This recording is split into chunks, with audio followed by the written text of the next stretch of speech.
Thank you for joining Wars of the Rosies. And this is Neutrality by the Imperator AMORC. An article from Rosicrucian Digest, Volume 16, Number 4, May 1938. The Thought of the Month, Neutrality by the Imperator.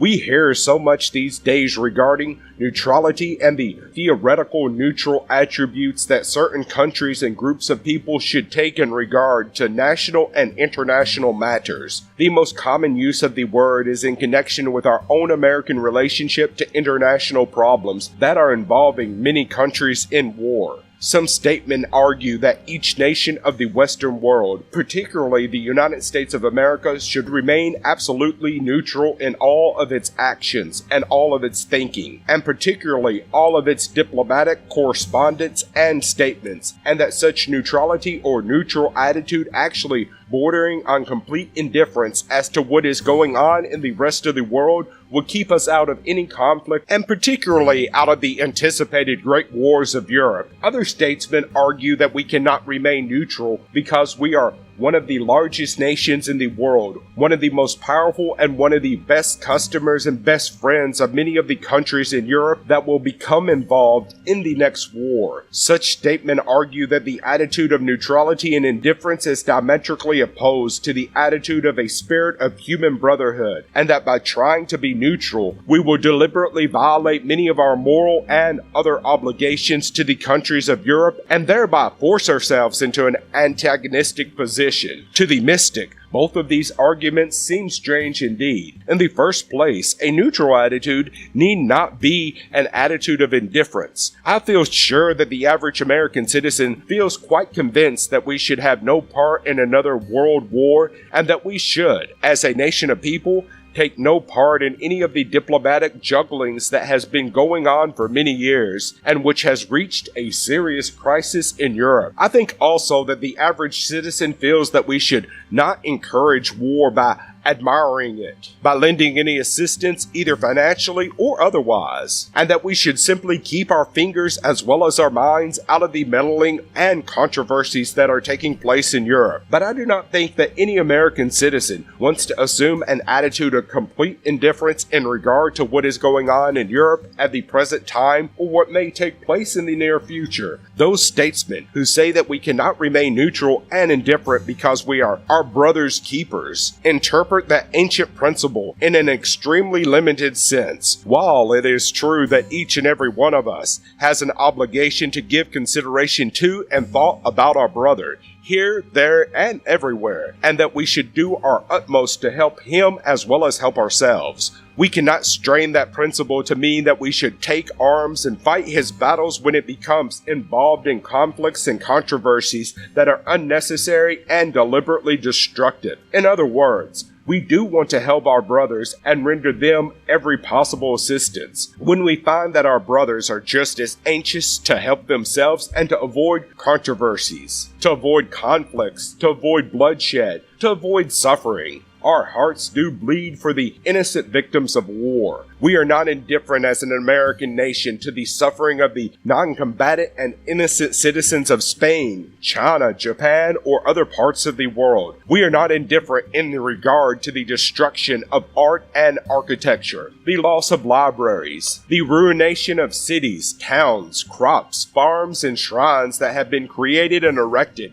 by man throughout the past ages. We are not indifferent to the turmoil, the unrest, the fear, and the sorrow of millions of human beings who should have every opportunity to live a peaceful and happy life. But we cannot attempt to be protectors and helpers of those brothers who deliberately conceive and plan and do their utmost to carry out their campaigns of attack, of combat, of destruction, and of pain. It is not right, of course, for one man to sit in judgment upon another, or for one nation to attempt to judge another nation in its national, political, social, or other affairs. But the world is too old and the human race is too old, and we have had too many bitter examples in the past past, for humankind not to realize that certain actions, certain campaigns of criticism, bitterness, and challenge lead definitely and positively to war and bloodshed. If there were some way in which we, as a neutral nation, could help those innocent brothers who have been victims of unexpected and drastic actions upon non-combatant citizens,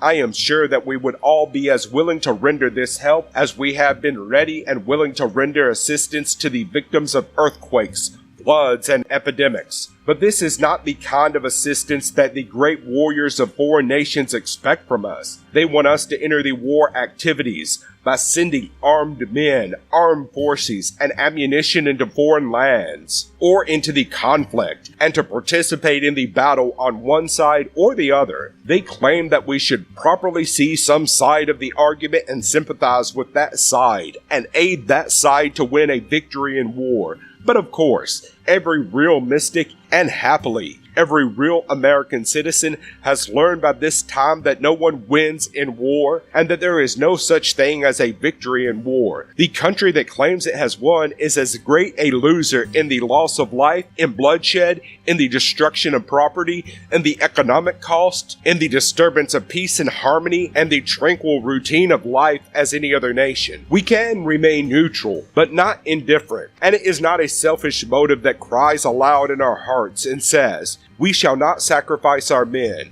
We shall not sacrifice our happiness, or our possessions and our peace." In fact, from the cosmic, the mystical, and philosophic point of view, we, as an American nation, can render more help to the innocent victims of war by remaining not only neutral, but nonpartisan in all of the conflicts and maintaining a balance of harmony here in our own country, of peace, economic stability, progress, and industry, so that when the great conflict is over, we, at least, of all the nations in the world, will be on a firm foundation and in a sound condition to attempt to alleviate some of the suffering in other parts of the world. As Americans, or as citizens of the Western world, we should not only hate war, but despise it and refuse to recognize that it is ever justified, or that anyone can ever be victorious in any degree of participation in it. We should not attempt to assist one side or the other, one country or the other,